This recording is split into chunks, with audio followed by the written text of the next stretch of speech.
we're a minute early, but that's great. So you're here at the Method Speaker Series. My name is Dr. Carol Lenny. I am the coordinator of the Method Speaker Series, and the purpose of this series is to basically do lectures or talks on methods usually relating to anything doing with evidence synthesis, and that includes observational studies and randomized control trials as well, because they're all included in network meta-analysis.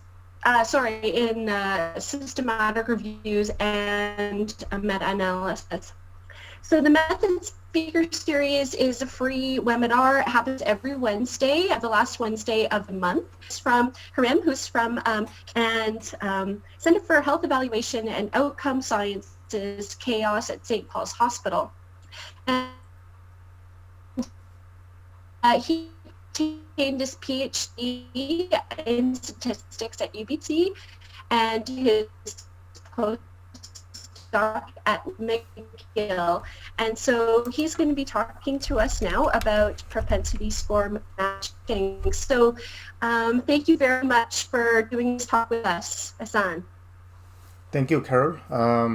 For the audience member, if you cannot hear me properly, you can inform in the chat box. Also, if you have any question, my general preference would be that you type the question in the chat box, and when we have break, then we can discuss the questions one by one. All right. Right. So here is my talk. The talk is a practical introduction to propensity score analysis using R. And for this talk, I want to thank Dr. Carol Lenny for organizing this in collaboration with students and recent graduate committee. And from that committee, in particular, Irfan Haq and Zeni helped a lot in terms of organizing and putting together this event. So I want to thank them both as well.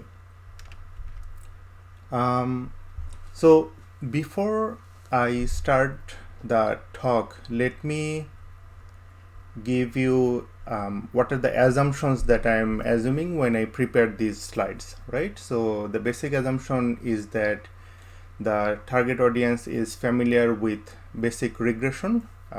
They are familiar with R. I will try to explain some of the necessary packages and functions and arguments. And there is no expectation that you know anything about propensity score. For the topic that are being covered, this is not really any new research. This is just a methods talk that I'm going to cover. And this method was proposed in 1983. So you can imagine that there is a lot of history behind this method already. And I'm just trying to cover the introductory part of this. And I'm not covering any statistical theory. The main goal of this particular talk is the implementation. And even though I will be using a clinical dataset to show how to implement propensity score modeling in the context of data analysis, but I'm not going to make any clinical conclusion based on the data that I'm going to use. Alright, so in terms of the format of this webinar, this is going to be a rather informal presentation. I will be showing you a lot of R codes. This will not be a polished slide. So in terms of this presentation, I will present the material and then I will have some breaks. So generally speaking, there is not a lot of materials that I'm covering today. I'm just going to cover the very basics of propensity score. But yet I thought that 1 year might be too limiting. That's why I have decided to make it a 2-hour presentation so that I can present and then also try to discuss some of the questions that comes up from the audience. So I will try to have a break around 45 minutes, so 12:45. And around that time, I will try to answer some of the questions that I see in the chat box, right? And also after that break, we will again continue with the presentation, and then at the very end, I will try to make sure that we have enough time to discuss some of the questions that I see in the chat box or that are coming from the audience members. If you are looking for the materials for this webinar, I'm just pasting the materials to the chat box. You can get the link of the materials in the chat box, and if you simply click on that link, something like this will show up. It will give you the slide link. The PDF link is there. I also have the GitHub repo link over there. So if you go to the GitHub repo, you can see everything that was used to create this slide are in this GitHub repo. You have the data file, you have the actual RMD file based on which the slides were created, and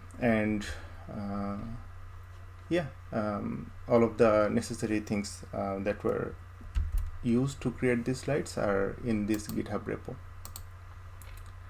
Also, in terms of the software requirement, as I have mentioned, I am using R as a way to demonstrate some of the implementation details, and you can download R and RStudio. There is a very general reference I am using by Peter Austin from 2011, and this link should be open. You can simply download the tutorial from this link.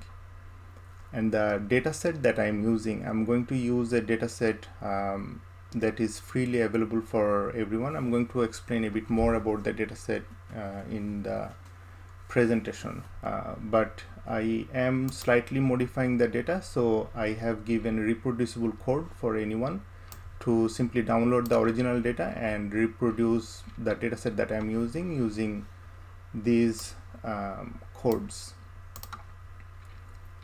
All right, so let me go back to the presentation. And during the presentation, I will also have the references within the respective slides. So whenever I'm discussing something, if there is something relevant in the literature, I have tried to include those references in the slides. All right. So before I move on with my presentation, let me start with a very simple quiz. Not the result setting. Let me just activate it. Let me clear response, activate, and full screen. Yeah, for this what you need to do is simply go to this website. You might need to sign in using a name, and then you can respond based on your familiarity with propensity score, at which level you are in. All right, so I see that there are 97 participants here, but the license that I'm using only allows me to get response from 40, but let's try to get a sample of that and see where we are at.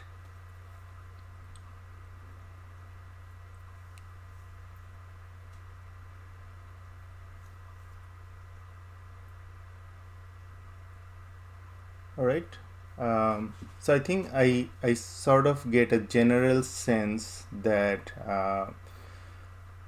most of the people fit into the target audience, that they have either never heard of propensity score, maybe heard of propensity score but not really familiar. Some of you are familiar with the approach, maybe you have heard about it in the class but never have used it in your research, and few of you are familiar with this approach and may have used it, but probably you are here in this presentation because you want to learn more about this approach. All right, so that fits the target audience that I was expecting to prepare these slides. So in terms of the outline, I'm going to present this work in four steps. At first, I will describe the data, and then I will show some of the regression fits and some of the diagnostics. Then I will show you how the exact matching works, and this is basically the motivation for us to use the propensity score matching. And there are four different steps of propensity score that I will be discussing today. And at the very end, I will be talking about some of the propensity score reviews in the different disease areas. That means those are basically systematic reviews to find out how propensity score methods were being used in different disease areas. And some of the papers also include some of the recommendations of how best to use propensity score in those different disease areas. So at the very end of this talk, I will try to summarize some of the guidelines and reporting guidelines of what are the components that we need to include when we are including a propensity score analysis in a manuscript or in a report. All right, so here goes the first part. The dataset I'm using here, this dataset is a freely available dataset that I have just shown in the GitHub page, where the original dataset comes from a JAMA paper, and this dataset is available in the Frank Harrell's website. To give you a very brief description of the data, the death variable is the outcome variable in this analysis, and the way they define death is the death at any time up to 180 days of follow-up. The primary treatment they are using is known as the SOANG1 variable, and this particularly means a particular catheterization procedure, which we are going to call right heart catheterization procedure for the purposes of the particular analysis that we are going to do today. There are a number of covariates that are also included in the original dataset, age, sex, race, and there are many other covariates that are included. We are not really going to use all of the covariates, but we are going to use a substantial amount of covariates in the analysis that we are going to do. And in this JAMA paper, when they analyze the data, they basically used the matching patients who were receiving this right heart catheterization procedure versus some patient who did not get this procedure. Alright, before I move on to the data analysis, let me try to explain in my own understanding what this right heart catheterization is. In short, I'm going to call it RHC. So this RHC is a procedure that is helpful for the physicians to make a decision about the treatment, whether they want to provide a particular treatment to the patient or not. And this RHC procedure is something that determines the pressure within the heart, and it is commonly believed that this RHC procedure is beneficial for the patient because that kind of gives a very good justification of prescribing the patient. So in terms of conducting a randomized clinical trial, it would be very hard for the physicians not to recommend this procedure to a patient. So ethically, it would be hard to do a randomization in this type of study. And particularly before this 1996 paper, there was no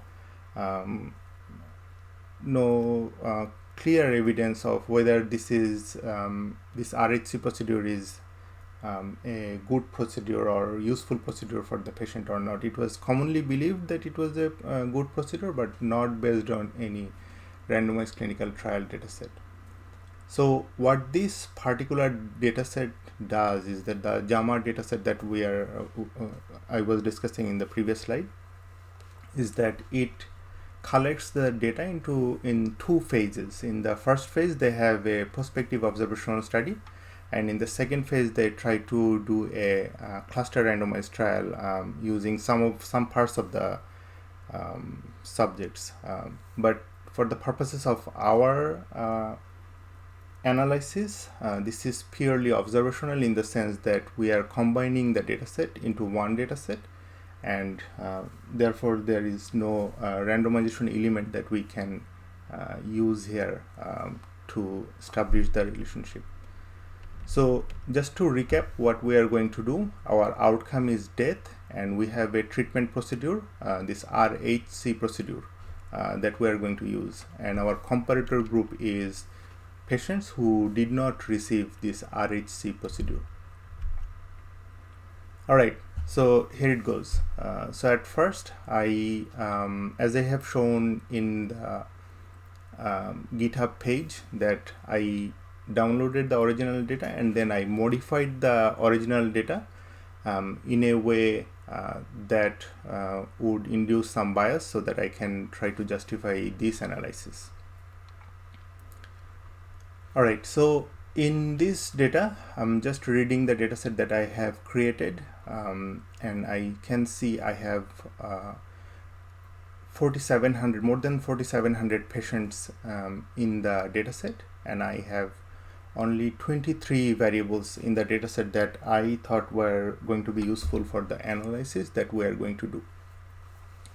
Alright, so some of these variables are age, sex, race, disease category, some of the clinical variables that we have, number of comorbidities, heart rate, temperature, blood pressure, and obviously we have this RHC variable, which is going to be the exposure variable for our analysis, and we have the death, which is going to be the outcome for our analysis. We do have a ID variable that is not a covariate, it is just to inform the patient ID. And some of these variables are categorized, say for example for age, sex, race, these are categorical variable, and some of these variables are continuous variables, say for example temperature, heart rate, and blood pressure variables. These are continuous variables. Alright, so at the very beginning, when we are trying to inspect a data, first thing we need to do is to find out whether there is any crude association between the outcome variable and the exposure variable, or the primary covariate of interest. So the exposure variable was RHC, the death was the outcome variable, and we are simply using the table 1 package to create a nice table like this. In here you can see that death is in here and the exposure variable is in here. We have a 2x2 table, and we can see the p-value is coming from a chi-square test, which is showing that these two variables, this death and RHC, are associated, right? So this is just a tabulation format and first look at the dataset of what is going on about the particular association that we are interested in. Alright, so let us try with some more variables. So obviously death is the outcome variable, and the RHC was the exposure variable, but we also are interested to see what is going on with some of the other covariate of interest, and we can do the contingency table like this by again using the create table 1 function from the table 1 package, and that gives me nice summary of these three variable. And from this, just by visual inspection of these p-values, we can say that these variables seem to be associated with the death variable or the outcome variable as well. But that that was from a 2 by 2 table. Let me try to figure out what is going on in a logistic regression model about what is the odds ratio that we are getting out of this particular data set. So what I'm doing here is that I have death as the outcome variable, and I have RHC as the exposure variable or the predictor variable of primary interest, and then I'm using the publish package to see whether there is any relationship between two. Similar to the findings that we have seen in the contingency table, you can see the odds ratio is much higher than the null value of 1, and the p associated with p-value is significant. That tells me that whether or not you receive your RHC, that impacts the risk of this outcome variable. And this is just a crude relationship. We are not really doing any adjustment in here. But if we were to do any adjustment, we are simply using the RHC variable as the variable of primary interest, and we are adding some adjustment variables so that we can adjust the relationship between death and RHC using these covariates, right? And then similar to the contingency table, we can see that some of these variables are significant, some of these categories are not significant, but our primary interest was this RHC variable, and this RHC variable is still significant, but the odds ratio is now increased. Remember, in the previous slide the odds ratio was 2.21, and now the odds ratio is 2.71 after adjusting for the variables that we have here. And that brings us to a larger question. So the question is, if you are interested about these two variables, this death variable and the RHC variable, and you are trying to adjust for these additional variable, why is it that you are adjusting for these variables, right? So obviously many statisticians, when they're starting to do their analysis, they see some covariates, just like they have learned in the statistics course. They just try to include them in the regression model, but it is probably a good idea to have a good understanding of why you would want to include a variable in your regression in the first place. So think about this scenario, and here in this slide, in the next couple of slides, I'm going to introduce some of the notations that I am going to use. So assume a scenario. In our case, we are using a binary outcome, but let us, for the sake of explaining easily, let us consider that we have a continuous outcome y, and we have two treatment groups. One is the treated group who received RHC, and one is the control group who did not receive RHC. And these treatment groups are denoted by A. So if A equals to 1, that means that person received RHC. If A equal to 0, that means that that person did not receive any RHC. And if you want to find out any treatment effect, all you need to do is the mean of the outcome of the patients who received the treatment versus the mean of the outcome of the persons who did not receive the RHC. So if you are trying to get a risk difference, this versus means you are simply using a minus sign here. If you are trying to find a risk ratio, you are simply dividing these two components to get the risk ratio. And this formula, without any further adjustment, will only work if these two groups, this RHC group and no RHC group, are comparable. And how do we do that? How do we make sure that there is comparability in two groups? One technique is to use randomization. If you have enough sample size, then when you do randomization, then these this treatment effect that you are getting will be unbiased treatment effect that will have a causal interpretation, right? And obviously, similar to the continuous outcome, you can translate this formula into the binary outcome, where you simply, instead of the expectation or the mean, you can simply work with the probabilities to get this type of treatment effect. All right. So in the previous slide, I have just described what happens when you have randomization. Then you can correctly estimate the treatment effect. But what happens when we do not have randomization, such as in our dataset?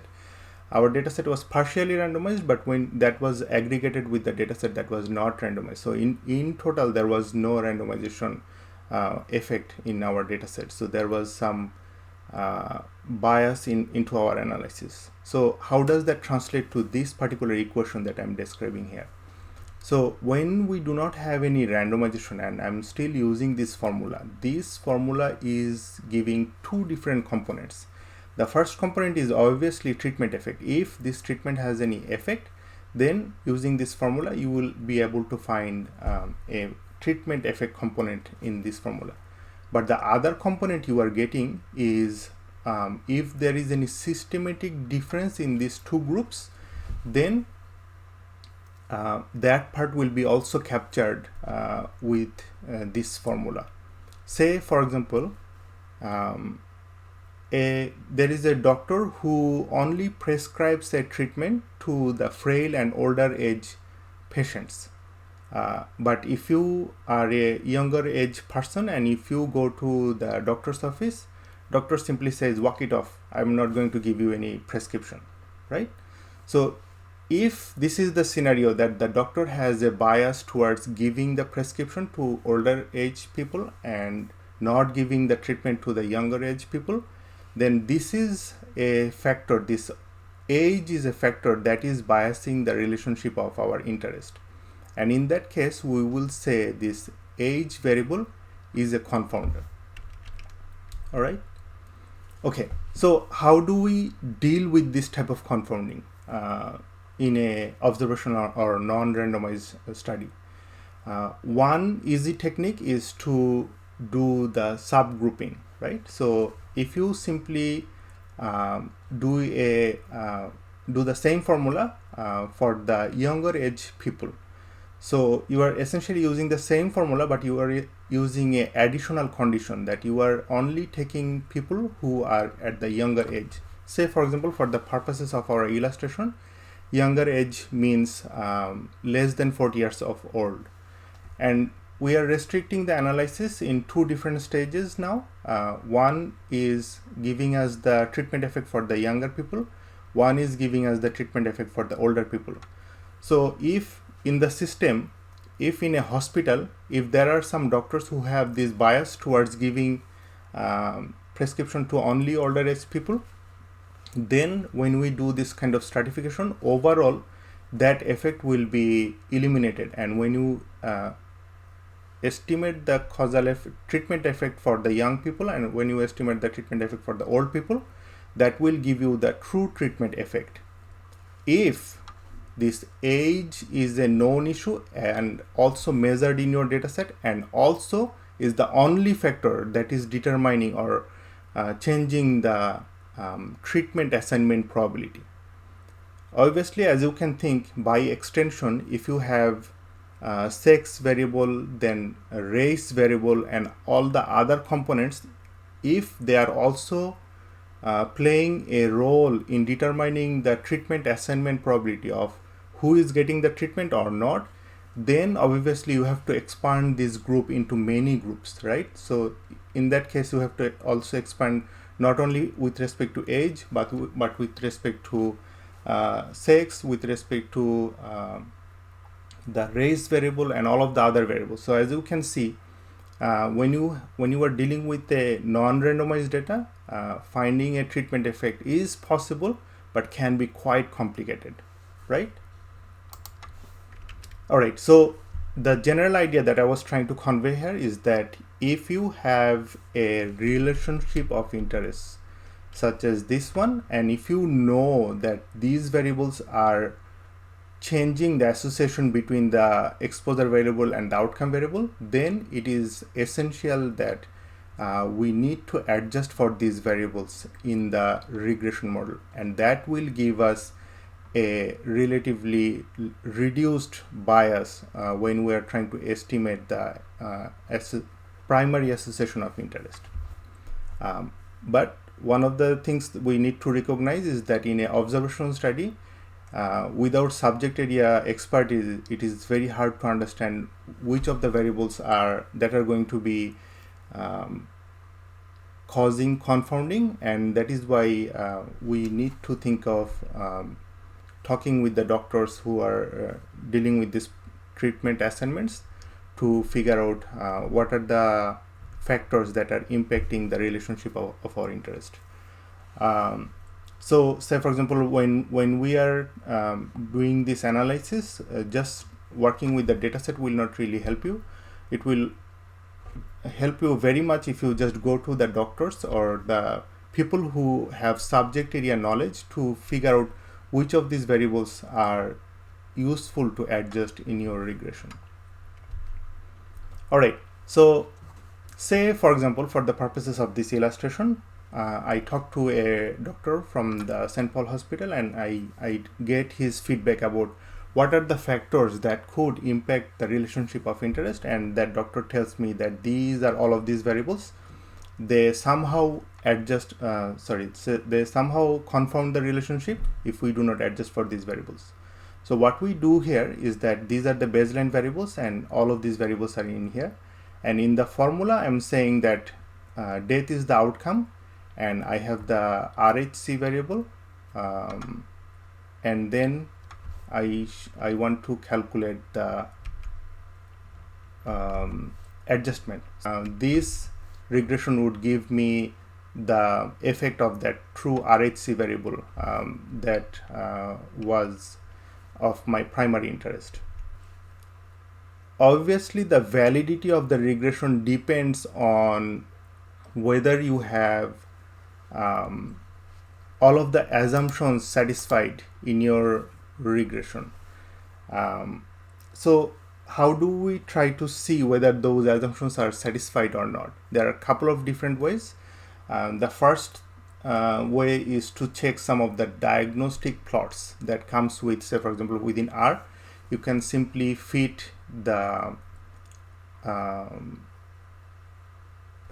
plot the fit that you just fitted, and you can try to see whether there was any clear relationship of interest that you can see.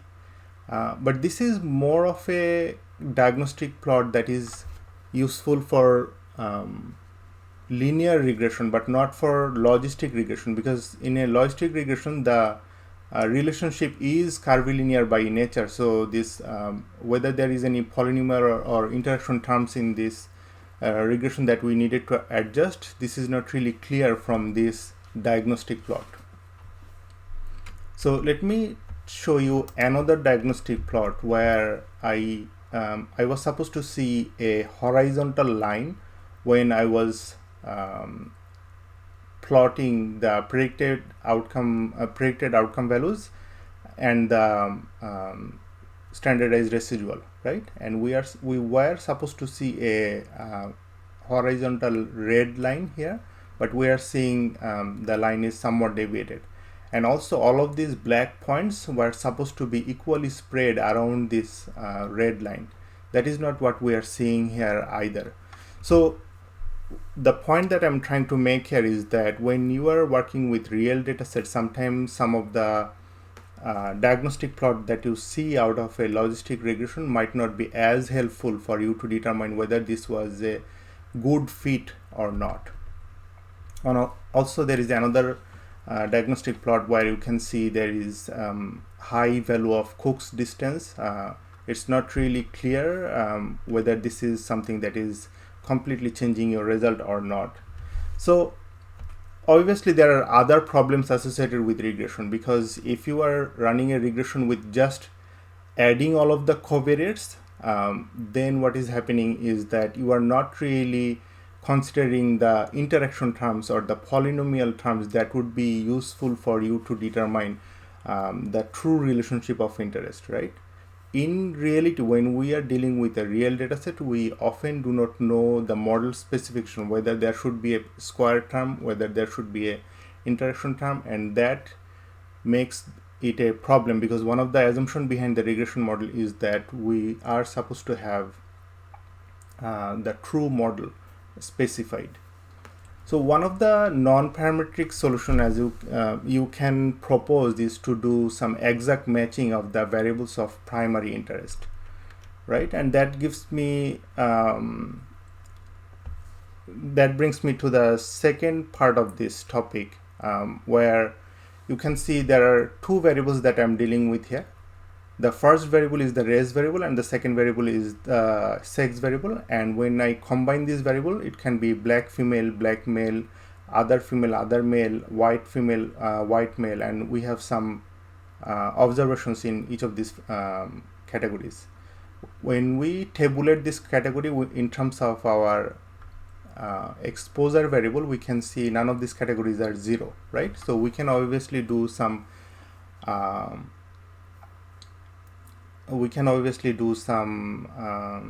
matching with respect to these categories. And the way we can do matching is that originally we had 2,500 control patients and 2,100 treated patients, and then we tried to do matching. That means that try to take one person from the control group and try to take one person from the treated group, if we were doing one-to-one matching. But in here I'm not doing any I'm not imposing any restriction.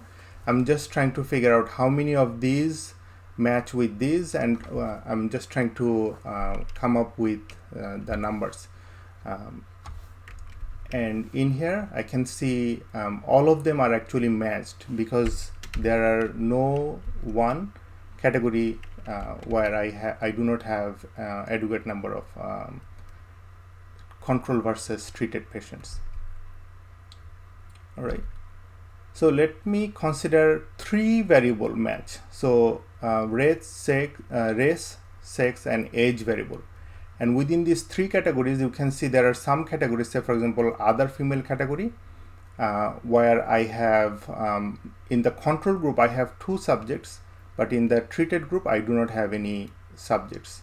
So even though I have 30 group combination that is possible in here, in the exact matching you can see when you have, say for example, more and more covariates and you have 30 categories, you can see that not all the categories will be used to create your match, and you might have some unmatched data set.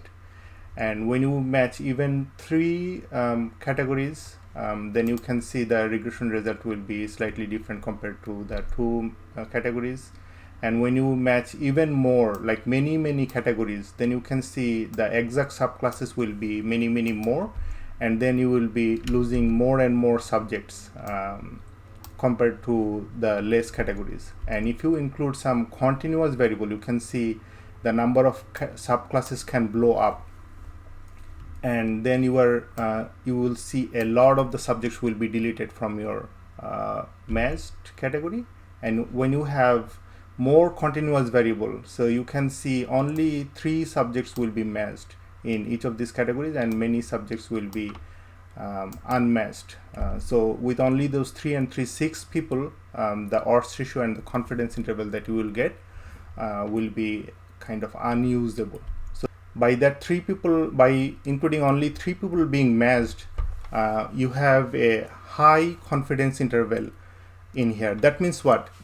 That means when you are including more and more variables in your data set and you are trying to match, you are getting less and less subject that will be matched, right? And if that is the case, then what happens is that you are losing the precision of your data set to the extent that your result will be kind of invalid.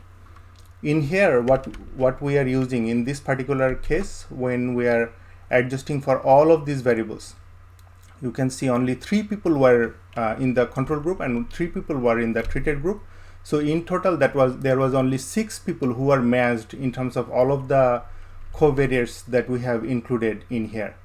So obviously, when you are doing multi-variable matching, when you are doing the matching in terms of the exact matching, then your dimension of the dataset is going to be reduced in such a way that is not going to be useful anymore. And that gives us our motivation to do propensity score matching, where we are trying to get a one variable out of all of these, say for example 23 variables. We're going to get one variable and we're just going to match within that one variable. And in the next couple of slides, I'm going to show you some of the technical aspect of why propensity score modeling works. But before I go to the next slide, if there is any question from the audience, I can take those questions now.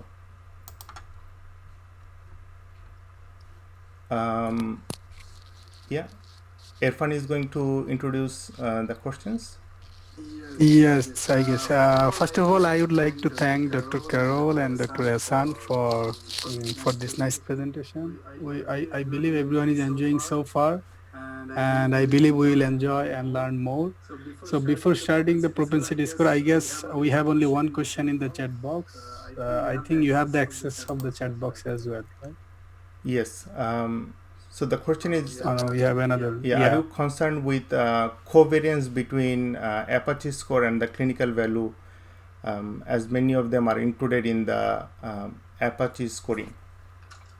Yes, I mean, this is just an example that I'm using to explain that the diagnostic plots can sometimes be cryptic. But you are right that if you are using this Apache score and some of the other variables that are highly collinear, then what happens is that this multicollinearity can impact your relationship of interest.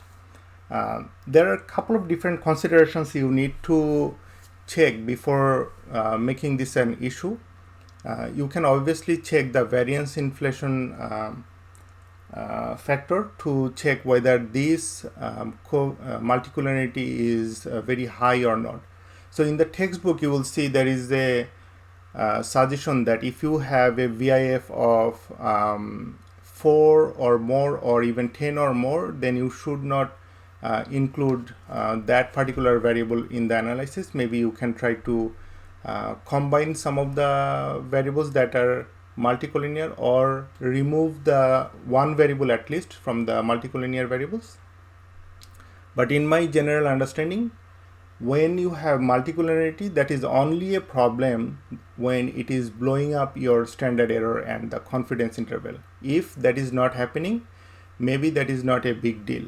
But there are many other machine learning techniques such as the shrinkage methods that you can use to also deal with this type of problem. I hope that answered the question.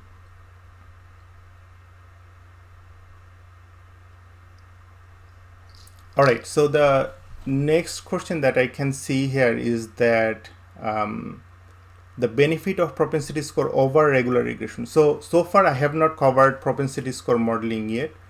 What I have covered is what is the regression model doing, and even in a scenario where you are fitting the regression model, then you can see that some of the diagnostic plots that we are using to validate our regression, some of the diagnostic plots could be hard to interpret even. And in that scenario, propensity score modeling could be an alternative way. I'm not saying this is a better way yet. I will get to that point a bit later. But all I'm suggesting for now is that propensity score modeling can be just an alternative way. All right. The next question is more about minimum sample size that you should consider in a propensity score analysis. So this is an issue, and I'm going to talk about this issue a bit later in the talk, where you can see if you are deleting patients who are not being matched. So one of the examples I have showed here is that when you are doing exact matching and you are deleting a lot of patients when you are including more and more covariates.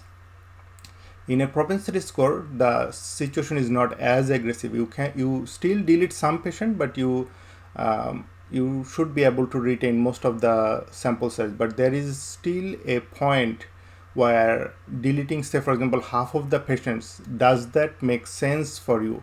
And there is a argument between the internal validity and external validity. When you are deleting a patient, that means what? You cannot find a close match of that patient in your data set. So maybe deleting that patient is good to gain some internal validity. But when you are deleting a patient, that means that you are losing some external validity of the data set, right? Because externally that patient was within the target population of interest, but you are still deleting that patient because you could not find a close match to that patient. So in that scenario, an analyst always have to think about that balance, like at which point of time you would say, no, I don't want to delete too many subjects, or you want to say, no, I want to incorporate some bias in my analysis to get more external validity. So that is a choice that we will make later on. I'm going to talk about that later on in my talk. All right, so the next question is about so this question is more about the time varying exposure. So as I have explained earlier, this talk is a very primary or introductory talk about propensity score analysis. I'm not going to talk about the time varying exposure scenario, which is a rather complicated scenario. For that, we can use some extended version of weighting to deal with, say, some extensions known as marginal structure modeling or things like that. But this talk is not going to be covering that part, so that's beyond the scope of this talk. I believe this talk will be recorded and made available for the participants, as far as I know. Yes, I think Carol already mentioned that it will be recorded and will be sent to the all participants within 4 days, actually. So everyone will get a copy of this. Yeah. All right. Okay, I see some more questions. The match it package requires no not available values, and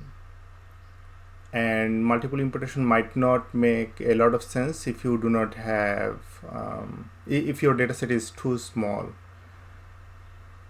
I mean, so what the approach that you are suggesting, that if you have a missing category, let's just label this as a missing category.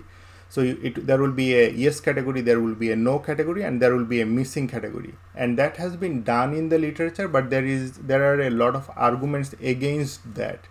That what even though you have a missing category, what is it that you are really adjusting for is not really clear from that type of categorization.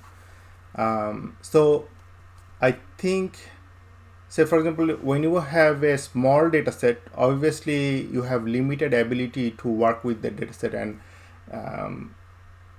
interpret the data set to a generalized context. But I think generally speaking, if you have a data set with enough sample size to impute your values, that is probably the best way if you can develop a reasonable imputation model.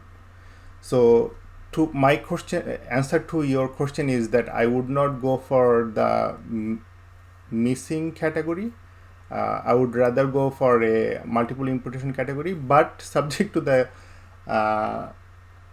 condition that the prediction model that I'm building is giving me reasonable estimate of the missing values. Otherwise, that might not make a lot of sense. No, this talk is not going to cover the clustering. As I have mentioned as a response to another question, this talk is a introductory talk for someone who have never heard of propensity score. So some of these topics are beyond the scope of this particular talk. I see the last question is more about running the propensity score matching and multiple imputation. Yes, that is something that is possible to do. Again, that is something that I'm not going to show in here, but that has been done in the literature, that they have used matching and multiple imputation together in the same data set.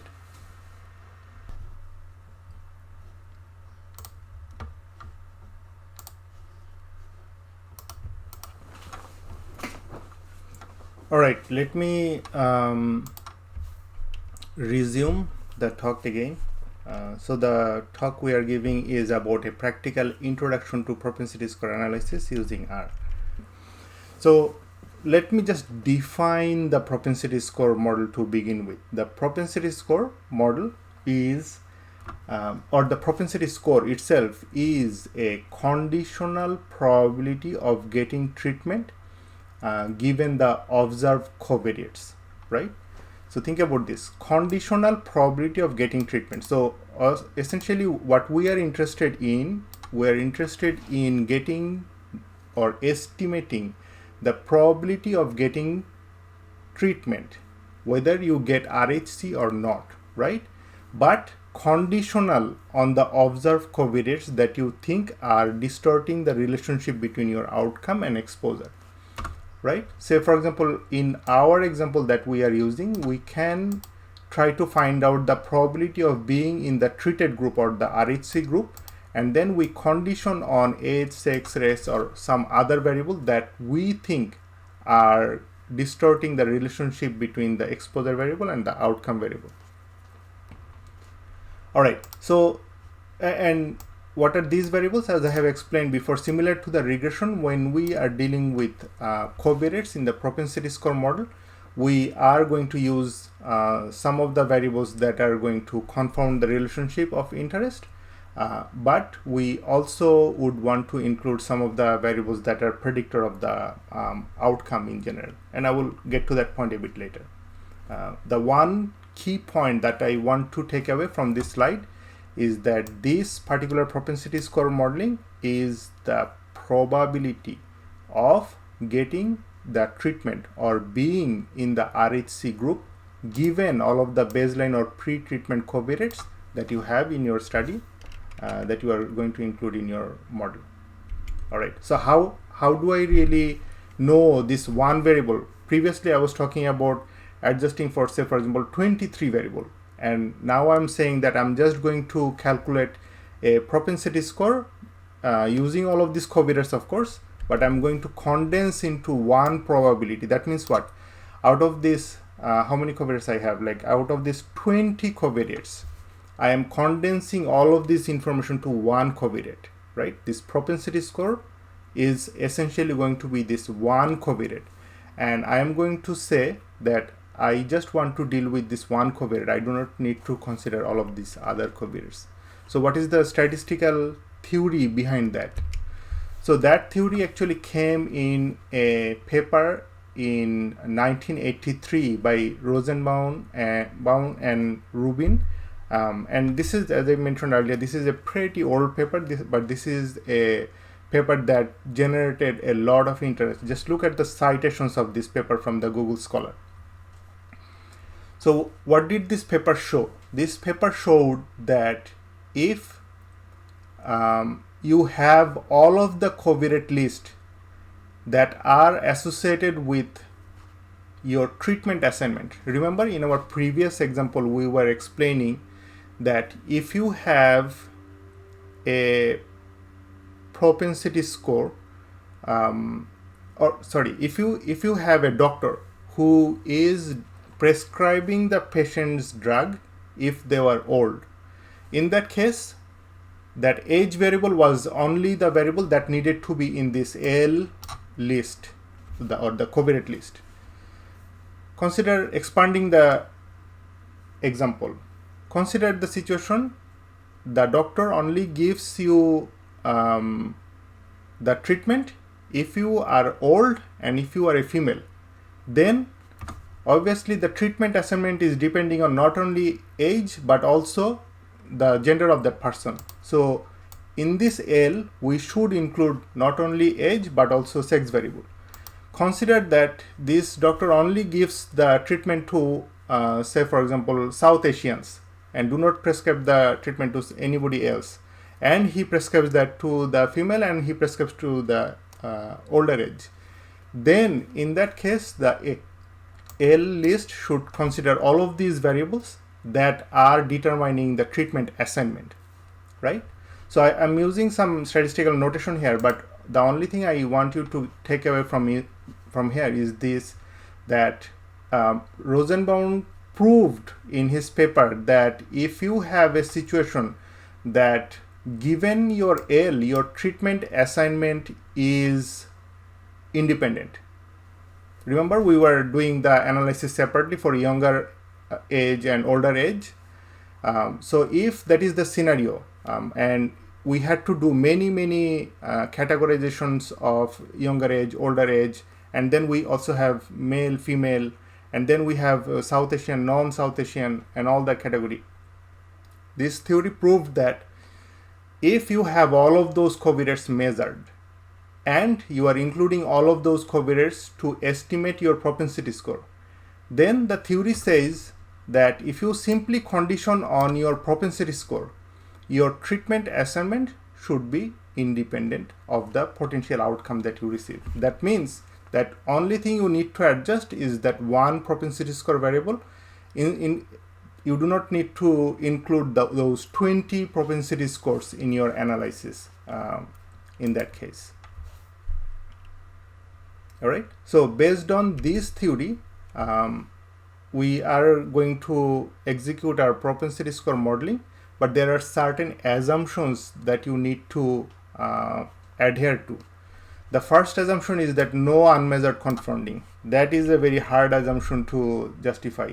So that means this L variable should include all of the covariates that are associated with your treatment assignment imbalance, right? If it is age, include that. If it is sex, include that.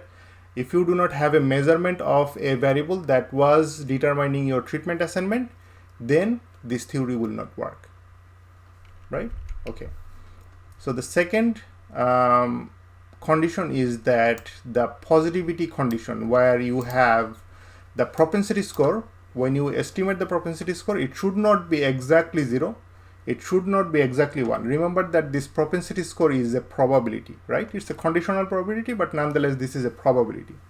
If you have a propensity score and then you estimate it to be 0 or 1 exactly, that means what? There was some categories, say for example, this means that if you have all of the treated group in the all of the male patients who are in the treated group, and if you have all of the female patient in the control group, then there are no overlap, right? And that will create a problem in the sense that you cannot directly compare the two groups.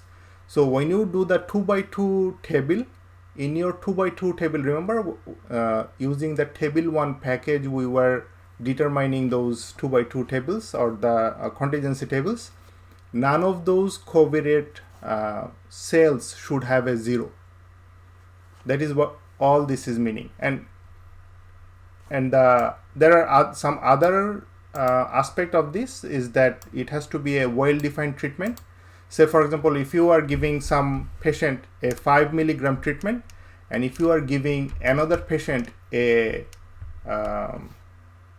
say 15 milligram treatment, if you mix those two, that means in a trial, if you are giving someone 5 milligram and another 15 milligram, does it mean that you are, when you average them out, will you get an effect of 10 milligram, which does not even maybe exist, right? So treatment needs to be very well defined. That means that if you are giving 5 milligram treatment, try to make sure that everybody has 5 milligram, and sufficient overlap is the example that I have given. Everyone in the male group in the treated group and everyone in the female group in the control group will not really help us do this propensity score analysis. And model specification is also important, and about that part I'm going to talk about a bit later. All right, so propensity score is a balancing score, and in the literature, so when people want to do propensity score, the first problem they face is they do not know what are the covariates that should be included in the propensity score model. And the one mistake that people make, in my opinion that is a mistake, is that they try to use the outcome variable to find whether that particular covariate, say for example gender, is associated with your outcome or not, your outcome date or not. And that is a mistake, because in a propensity score, what we are trying to do here, we are trying to separate the analysis part from the design part. Remember, in a clinical trial, what we do, when we do randomization, we are simply breaking the link between the treatment assignment and the outcome generation, right? So the analysis part and the treatment assignment part are being separated in the clinical trials. Similar to that, in the propensity score analysis, we are trying to do the same. We are going to do the analysis in two separate phases at least. There are other steps we are going to discuss later, but mainly two separate steps. One is the exposure modeling step, when we are going to create the propensity score. By that, what I mean is that we are going to model this treatment based on all of the covariates that we have. That is our first phase. And in the second phase, we are going to talk about how to analyze the outcome modeling, right? All right, so in that first phase, what are the covariates that should be included in the propensity score model? So based on your understanding about the literature, or maybe talk with the doctor or talk with the subject area expert, then try to figure out what are the variables that impacts death. Do not look at the outcome data. Do not look at the outcome data. Just try to figure out from your subject area expertise whether you have a variable that is impacting both your death and RHC based on subject area knowledge. Whether a variable that is impacting your outcome. Because if you are trying to include the variables that are only impacting your outcome, that is only going to increase your precision, even though that might not have too many things to do with your bias. Including the confounders will do that. If you include a lot of confounders in your analysis, that will fix your bias or reduce your bias. If you are using too many variables that are noise variables or instrumental variables that are highly associated with the exposure, are not really that much associated with the outcome, those are known as instrumental variables in general. If you include those type of variables, those are going to be detrimental to the standard error that you calculate. And also, if you have a mediating factor, you should avoid that if you are going to focus on your total effect estimation. So the summary of all this means that talk with your subject area expert to determine these variables. Do not look at the dataset to find out the relationship between y and x to determine these covariates. One other common question about this variable selection is that why not I do the stepwise selection and that will select the important covariates for my analysis, right? But the obvious problem with that is that in this exposure modeling part, remember when we are doing this propensity score modeling, this is our outcome. The treatment is our outcome. And if we do a stepwise selection of this, it will only try to select the variables that are highly associated with your treatment. That means what? That means it is doing the opposite of what we want to do. We do not want to include the variables that are highly associated with the treatment but maybe not associated with the outcome, right? So the stepwise method or some of the variable selection methods that you can implement might actually give you the opposite of what you are trying to do here. And the last point I want to take you from this slide is that do not look at the outcome to determine this. Always talk with the subject area experts to determine these variables that should be included in your propensity score model. If you want to know more about these, there is a paper by Brookhart in 2006 that gives detailed instruction of why this is important to use these type of variables. And there is another paper by Don Rubin in 2007 that talks about the design versus analysis perspective. So the breaking the link between the exposure modeling and the outcome modeling, that paper talks about that aspect. All right, so we have a propensity score model, and based on that we estimate the propensity score, right? How do we use this propensity score actually? So there are many different ways in which we can use the propensity score modeling.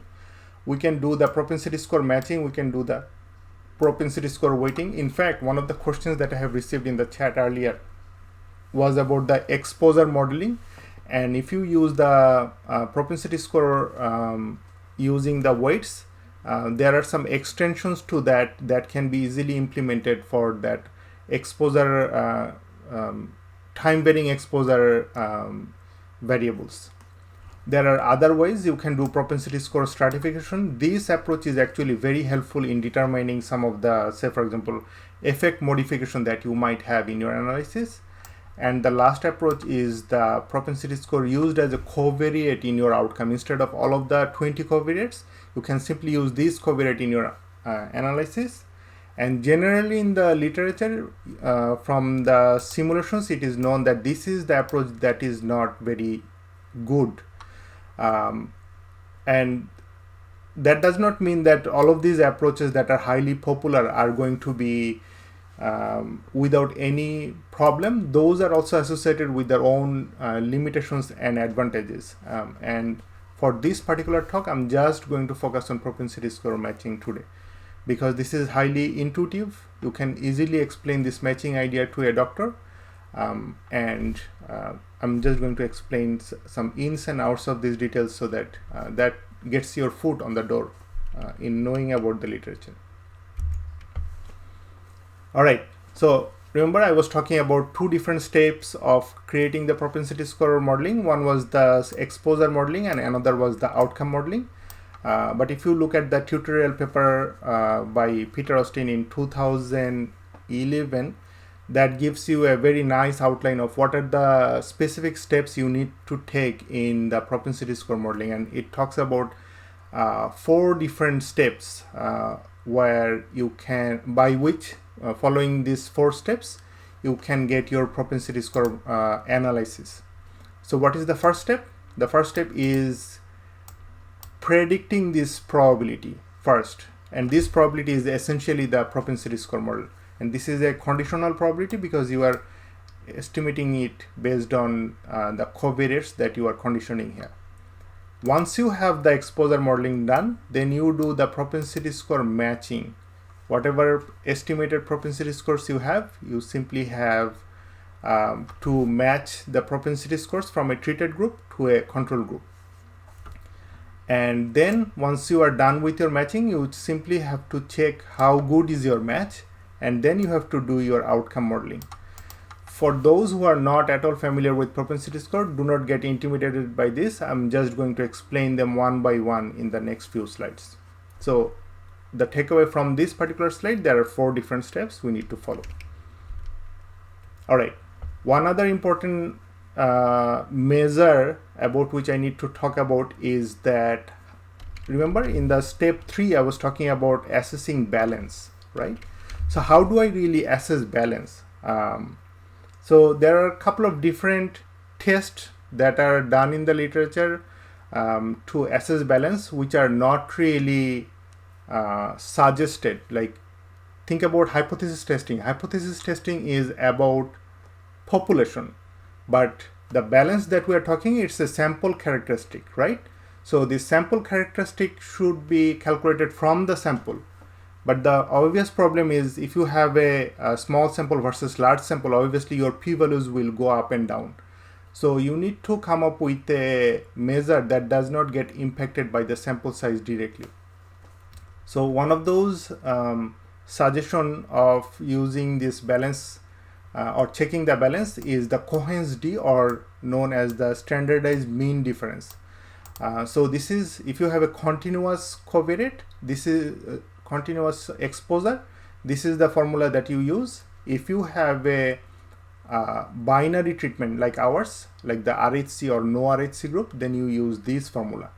And you can simply get these D's just by setting SMD equal to true in your create table 1 function, right?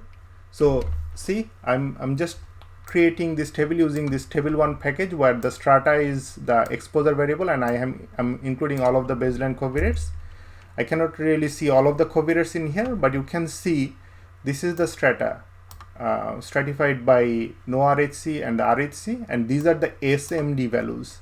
See the SMD value 0.181, and then I have another SMD value 0.098.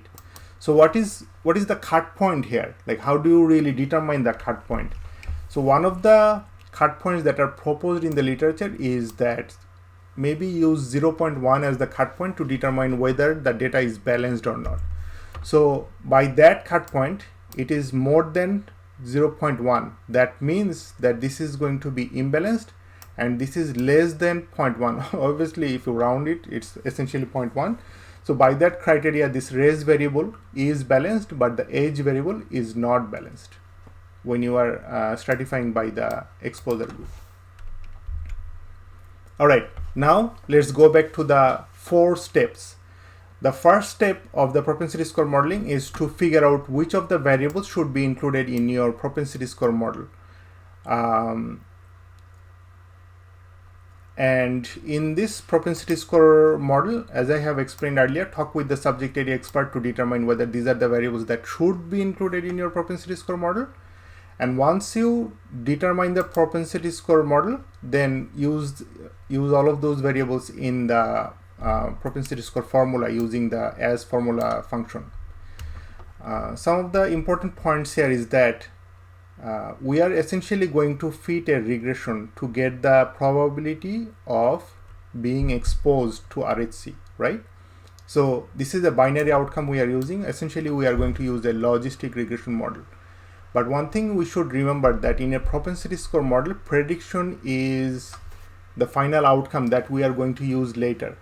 The coefficients that you get associated with age, coefficient with sex, coefficient with race, those are not important. The only important thing in here is the prediction that you are getting. There are other considerations. I'm going to talk about them later. So one of the questions I received was about the multicollinearity issue.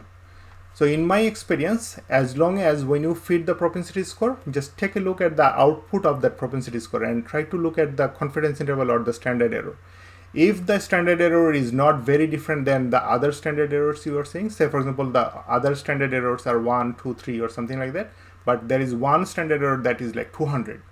That is the problem then, and then you need to figure out a way to deal with the multicollinearity problem.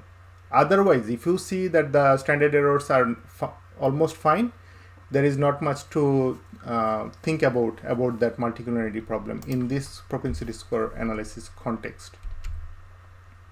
All right, so how do I fit the logistic regression? I simply use the GLM function to fit the propensity score, and I use the predict function to extract the propensity scores. So this PS will be our propensity score included in our data set. One point I want to mention here is that logistic regression we are using here because we are dealing with binary outcome. It is obviously possible to use machine learning techniques that can incorporate binary outcomes and produce result. Some of the methods that were used in the literature are the tree-based methods, and these methods are highly praised because these can automatically detect the nonlinearity and non-additivity. Think about a logistic regression. In a logistic regression, you have to determine what is your interaction term or polynomial term, right? But in the tree-based method, that will automatically detect the nonlinearity and non-additivity term. If you have multicollinearity problem, these shrinkage methods like lasso method and elastic net methods are going to be helpful in reducing the impact of those multicollinearity. And in the literature, there are some ensemble learners or super learner method, as is known in the causal inference literature. Those were shown to be successful methods as well. And obviously nowadays everybody is interested about deep learning and shallow learning, and there are some interest in using these methods as well in determining the propensity score. But one point I want you to understand is that obviously we are trying to estimate or predict the propensity score, because we do not really know the true propensity score. We are trying to estimate the propensity score. But balance is the ultimate goal. The balance between the treated group and the control group is the ultimate goal.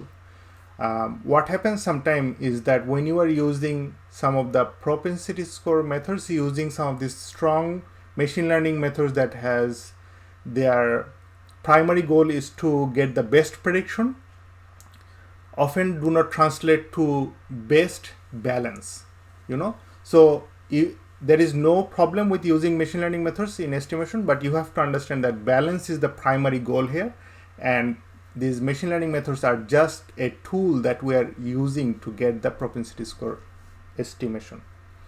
There are some literature where they showed that the, say for example, superlearner or the ensemble methods work very well. There are some other literature that shows that not so well.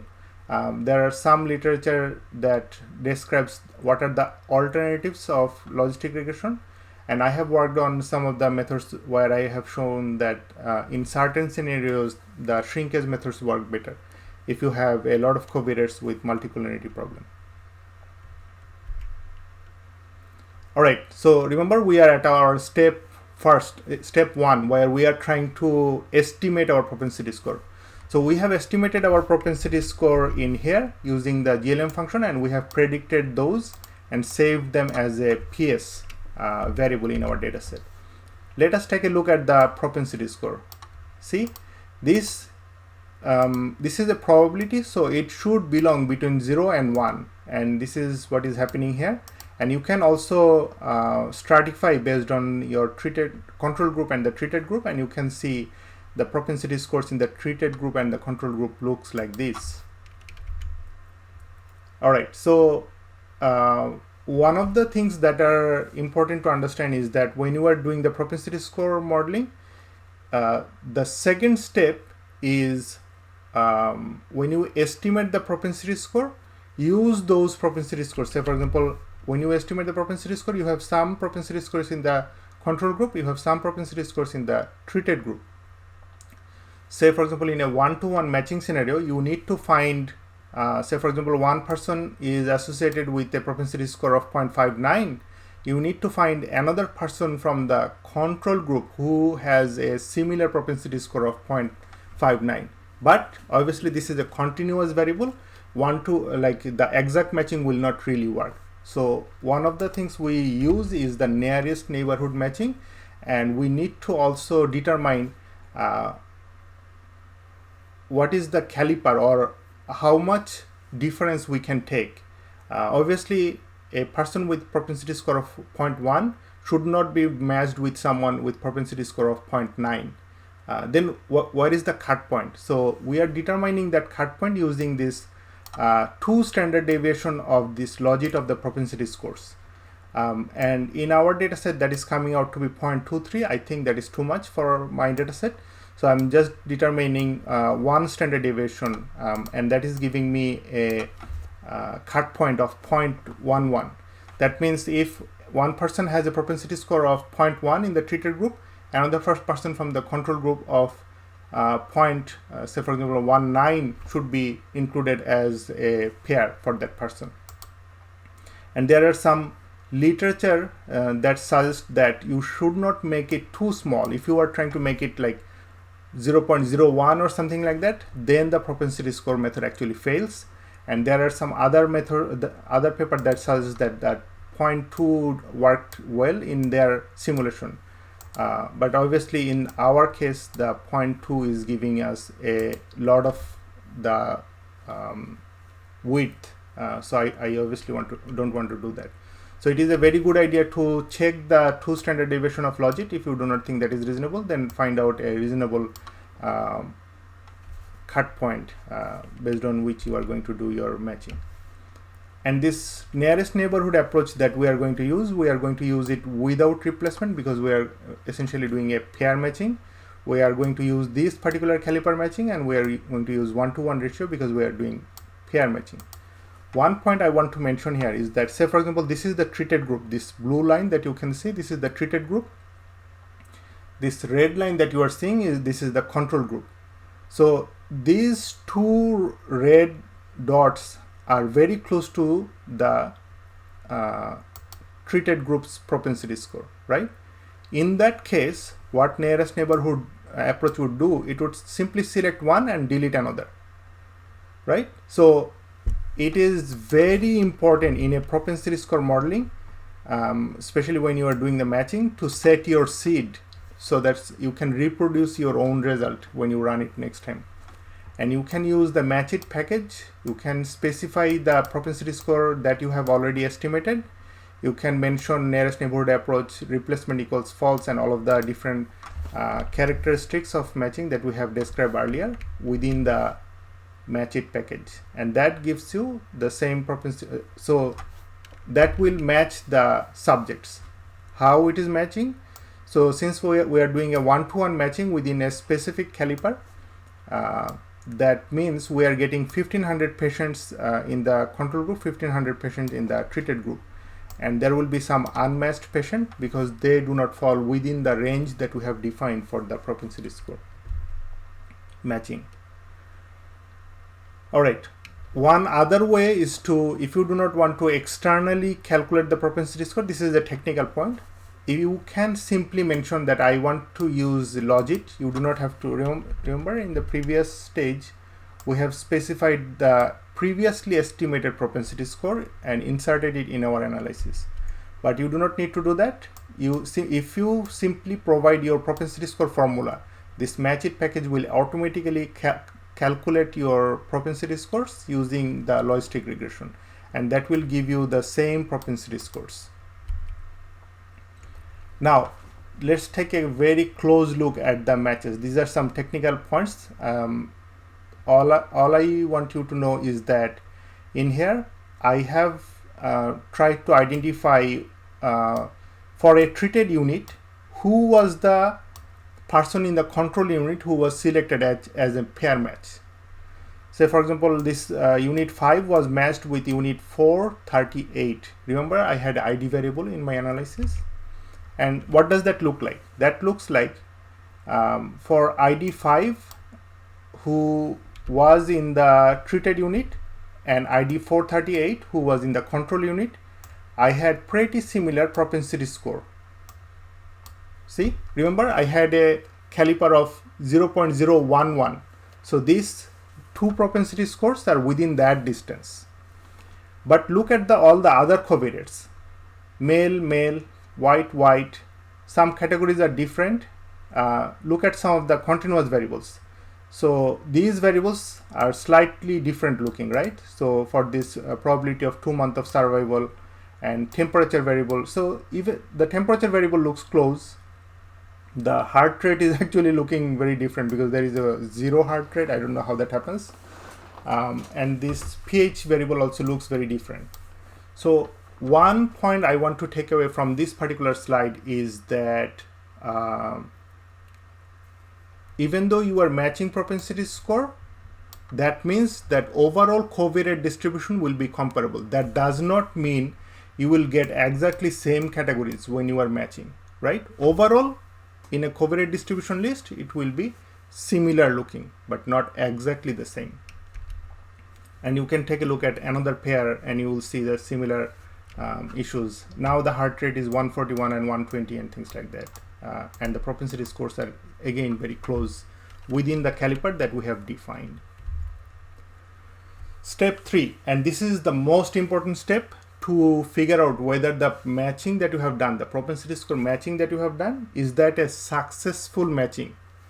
To check that, you can do some visualization. That is not a big deal, and in that visualization you can, one other point you can see is that they have sufficient overlap, right? So overlap was not necessarily a big issue, and you can try to see who was matched and who was not matched. So this is coming from the plot function from the matchit package.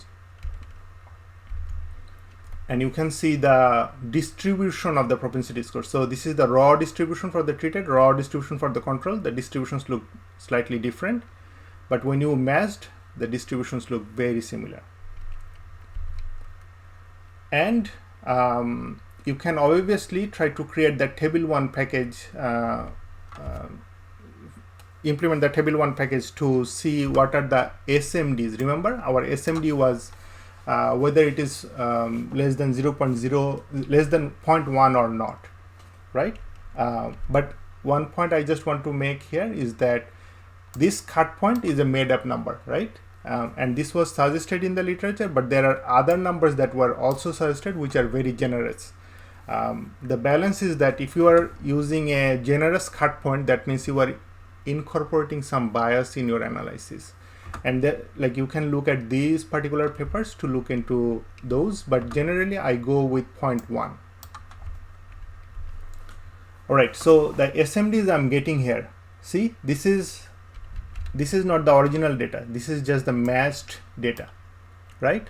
And remember, I had like 1500 in the treated group and 1500 in the control group, and in that matched data, all of the SMDs I'm seeing here is less than 0.1. And it is possible to get the p-values, but as I have explained earlier, p-values should not be used to assess balance. This is highly discouraged in the literature, and look at some of the papers that discourages that. Generally we go with the SMDs, and let us extract all of the SMDs because we could not see all of the SMDs in that screen. Look at all of these SMDs. As far as I can see, all of these SMDs are less than 0.1. So that means that my propensity score matching was successful in the sense that everyone was less than SMD 0.1. By SMD, I mean the standardized mean difference. And that means my matching was successful by the criteria of that SMD. There is one other criteria that people use is known as the variance ratio. And variance ratio close to 1 means that though the variances are equal in the two groups, the RHC and non-RHC. And what are the cut points? The cut point can vary from 0.1 to 2. There are some other very strict cut points of 0.8 to 0.12 given in this particular paper. So this in this paper they are suggesting half to 2. And there was a paper by Rubin that suggested a more strict cut point. But let us just go with a loose cut point of variance ratio, and let's take a look at our own analysis. We can use the Cobalt package to get the variance ratios, and you can see most of these are very close to as high as 0.2 and very close to as low as 0.8, I think. So in terms of the variance ratio, I do not see a lot of concern that this was a problem. So we assessed our balance assessment in two criterias. One criteria is the SMD, another criteria was the variance ratio. SMD is the more popular one, but I suggest you to use both to check your balance. And that brings us to the last step. Remember what was the first step? The step 1 was estimate the propensity score using logistic or whatever model that is helpful in predicting your propensity score. Second one, you try to match based on the estimated propensity score. In our example, we used nearest neighborhood approach. Third approach or third step is that we try to check balance and overlap to determine whether our matching was successful or not. Now, if we are happy with the step 3, that we are happy with the balance assessment, then only we go to the step 4. And there are some flexibility in how you do your step 4 modeling. The general idea behind propensity score modeling is that in a general level, at the first step when you are doing exposure modeling, similar to a randomized clinical trial, you are simply trying to create balance in the treated and untreated group. Once that balance is achieved, think about your analysis as a regular randomized clinical trial data now when you have already matched your data. Now you can do a crude analysis, but you can also try to adjust for other covariates that you think are going to be useful or highly predictive of your outcome. You think, you do not assess, you think are going to be highly predictive of your outcome. That means you can either do this in a crude analysis, you get a odds ratio in the matched data about which you are happy, and that odds ratio is 2, and when you adjust for some more covariates that you think are associated with your outcome, this does not necessarily have to be exactly the same covariates that you use your propensity score model, but even though there are some literature that they suggest that, but generally speaking you should adjust for variables that are predictive of your outcome. And then see the odds ratio is coming to be 2.55. Remember, in your regression, when we were doing our regression, we also had a odds ratio very similar to this 0. Let me just go back to that if I can find that very quickly.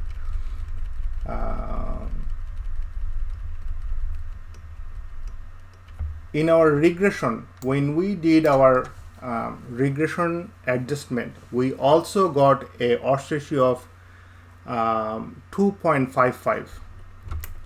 So what does that mean? Like, I'm doing all of this propensity score analysis using all of these different steps and all of this different conditioning and all that, and after all of this I'm essentially getting the same propensity score outcome, 2.55, right? So where does that leave us? And essentially we are deleting some patient, so that means that we are getting a slightly wider confidence interval. The idea here is that nobody is claiming that propensity score is better than the regular regression, but propensity score modeling has some better checks and balancing mechanism for you as a analyst to be sure about what you are doing. If I already knew the true model specification, we did not need to go through all of this process. We can simply use that model specification in our regression adjustment. But since we do not know the true model specification, we need to be very careful about when we are analyzing our data. In the propensity score modeling, in my opinion, what is happening here, the analysis is more careful in the sense that it is checking balance, it is checking overlap. In a regular regression, if you have a overlap issue, that more people are in the treated group are male and more people in the control group are female, and sometimes if there is no overlap, regression estimate will simply extrapolate your result and give you a beta coefficient.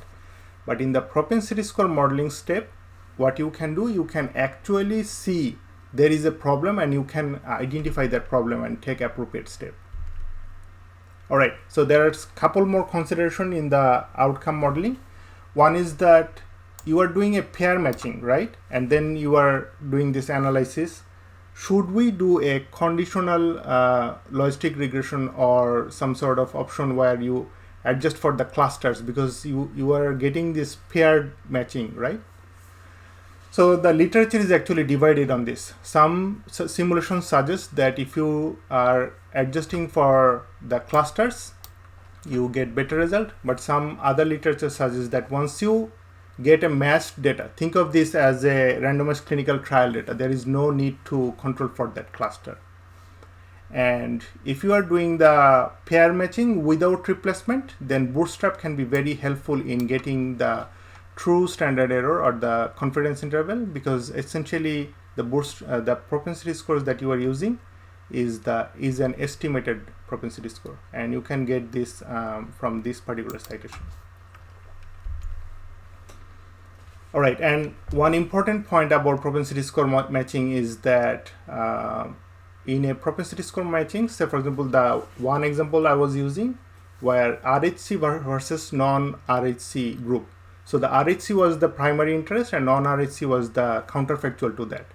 But it is also possible to think about a question where what if everyone was treated versus what if everyone was not treated?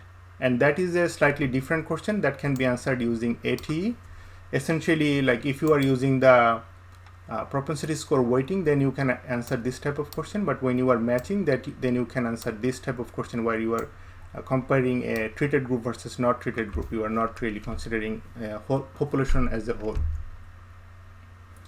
There are many matching approaches that are used in the literature. I'm not going to go through them here, but if you understand the nearest neighborhood, you can try out some of the other approaches that are proposed in the literature. There are some packages. I have used the matching package. Some people use the match it package I have used. Some people use the matching package. I have used the cobalt package. Some other people use the T1 package, especially for balance checking. There is an outdated package that I used to use, non-random, but that package is not on CRAN anymore. All right, so that brings me to the last point. I'm just going to be brief in here. So in this propensity score literature, as you can understand, this is an approach that was proposed in 1983, a very long time ago. And people are very interested about this propensity score matching because this is intuitive and easy to understand, easy to do the analysis if you can simply follow the 4 steps.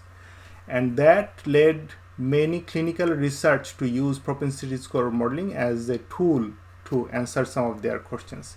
So for example, in the cardiovascular research, critical care, cancer, recently we have done one in multiple sclerosis. Many people have published paper in using this propensity score matching. But often, obviously, when the clinicians are using these methods, often maybe they are not understanding the method, or maybe they are not applying the method in a proper way. So there has been many different systematic reviews about the use of propensity score modeling in a particular area. Say, for example, this particular review was for cardiovascular surgery. This was for another cardiovascular surgery articles that they have systematically reviewed. And they have, I'm going to summarize here, they have some reporting guidelines of what you should be specifically report when you are reporting your propensity score modeling in your research. You should be clear about what is your true population of interest. Are you interested about just this RHC population and this non-RHC population is just the control, or you are interested about the whole population? And that determines your choice between the average treatment effect for the treated versus ATE. Generally, in our example, we have used so far the average treatment effect for the treated. And it is very useful to be explicit about what was your exclusion criteria. Exposure is very important because by exposure assignment we are defining the groups. We need to be very clear about which treatment we are using. Is it a 5 milligram or a 15 milligram? Is one person being treated impacting the other person's outcome or not? So these are some of the conditions you need to make sure you report in your analysis. Missing data is one aspect. In many of these reviews were revealed as one point that is not clearly mentioned in many of these papers. And there are many different ways of using propensity score matching weighting, but people should report why they are choosing one approach over the other and which software they have used to do the propensity score matching. So generally speaking, as I have mentioned earlier, variable selection is a very contentious issue, not only in propensity score but in other areas as well. If you have a variable, how did you come up with that variable? What gives you the justification to include that variable in the model? If that variable was not available, did you include any proxy? Whether you included any logistic or polynomial? How did you estimate your propensity score? Was it in a logistic or a machine learning? How did you assess the overlap and balance? And particularly, I find these particular 2 textbooks are very useful in describing the ideas of overlap versus balance. You can try to take a look at that as well. I think this is almost the last slide where I'm talking about if you are using matching, how much patient you are deleting.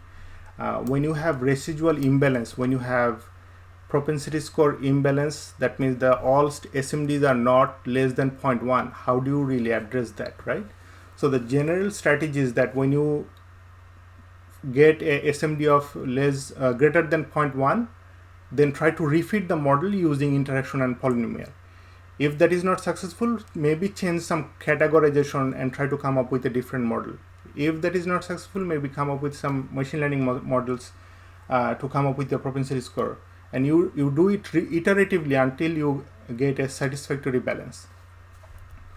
Subgroup analysis. So say for example, if you are interested about male and female as a separate analysis, then you need to refit in each of the subgroups if you have enough sample size. And obviously sensitivity analysis is very important because unmeasured confounding is one of the key aspect of the propensity score, and there are some literature. I have worked on a high dimensional propensity score algorithm paper a while ago, and you can also see some of the discussions about the subgroup analysis in this paper. And the last issue is that if you have any positivity issue, if your propensity score, estimated propensity score is very close to 0.1, very close to 0 or 1, then there are some ad hoc methods. Ad hoc method means that there are no clear theoretical guidance, but people use that, like trimming those patients who are very close to 1 or 0. But that has some consequences, that has some variance bias trade-off. And you need to consider that when you are doing any kind of trimming. If you are doing trimming, it is suggested that you do trimming at a very low level, not high level. So for further reading, for those for whom this is the first introduction to propensity score, I highly recommend you to read this particular book. So for UBC, this book is already available in the library. But look at your own library and try to see whether this book is available in your library. One good aspect about this book is all of the codes and datasets used in explaining the concepts in this book are already available in a website. And that brings me to the end of the presentation.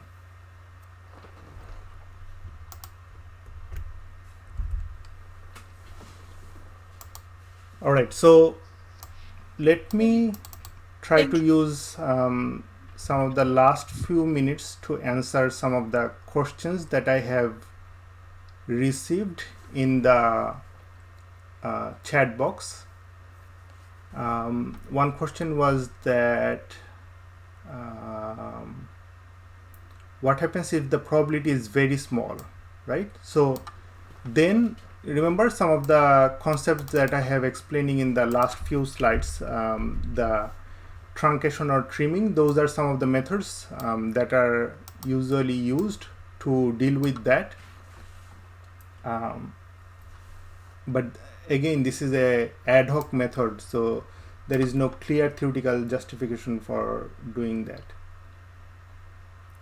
All right, could we use transformation of a variable to get around the point of not using variable with a lot of noise?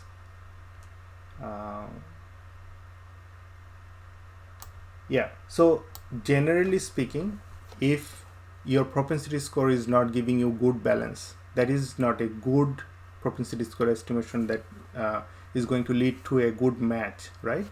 So that's what I mean. And the idea about this transformation of a variable, it is a good idea. I think, say for example, for some of the machine learning methods, they might automatically do it for you, but whatever gives you the best SMD or balance is good. You can do that.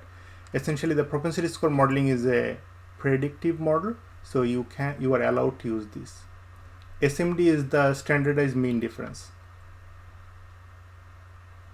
Can we use this method to extend for continuous exposure? Actually, yes. There are some methods called generalized propensity score that can give you the ability to use some of these continuous exposures or categorical exposures. How are the results conclusion impacted by the fact that unmatched patients are near zero? Yes, I think I agree with this whole comment in the sense that if we are excluding a patient who is very close to zero and who is very close to 1 or exactly 0 or 1 propensity score, right? Then if I'm excluding that patient, the problem is, say for example, when you were doing exact matching and you were deleting one patient, you exactly know what is the characteristic of that person, right? But when you are deleting a patient, now you are deleting considering a whole covariate list, then it is very hard to understand the person you are deleting. How does that fit into the entire narrative of the entire population that you are considering? So deleting patients in this way, you should be very skeptic. And as I mentioned, these methods that we are using often are simply ad hoc methods and should be used with caution, and the interpretation should be reflective of that.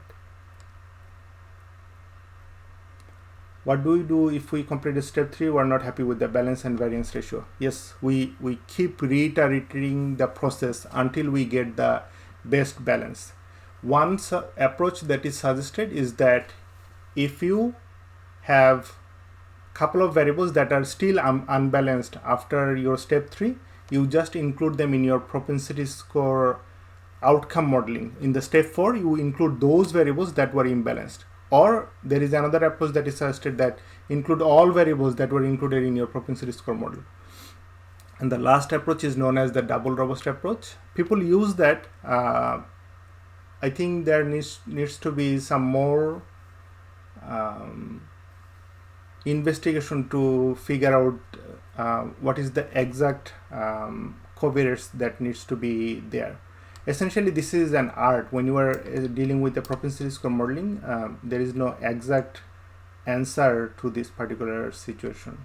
Continuous treatment, I have already addressed that. Yeah. So I think that brings me to the very end of this presentation.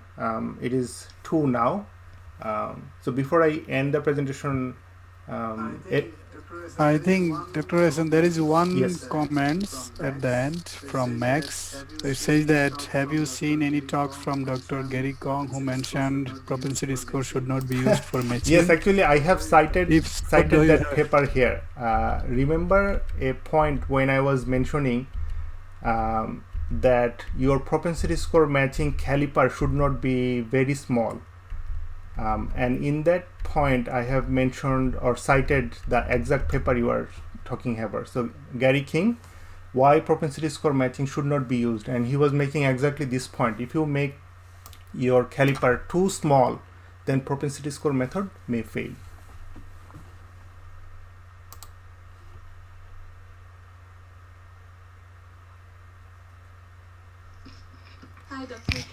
Hi, Dr. Karim. There's also one question. In context of machine learning protocols where key-fold cross-validation is used, should we apply PS on test set? So this brings me to one of the points that I was explaining in the ensemble learning approach, where we were using some of the super learner methods to use the propensity score, to estimate the propensity score methods, right? So there are some methods that are already proposed in the literature that actually uses some of the cross-validation techniques to validate the prediction or diagnose the prediction that they use. So I personally think that k-fold cross-validations are very useful tools in assessing the validity and the stability of the propensity score models, and that can be even generalized to the regular propensity score modeling, even if you are not using a machine learning method. Thank you so much. Thank you so much.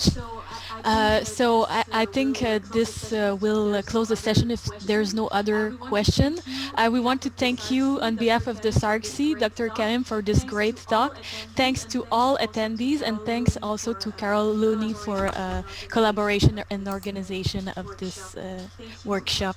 Thank you so much Yeah, to all Jenny, attendees. I also want to thank you, Irfan, as well as Dr. Carolani, for organizing this talk.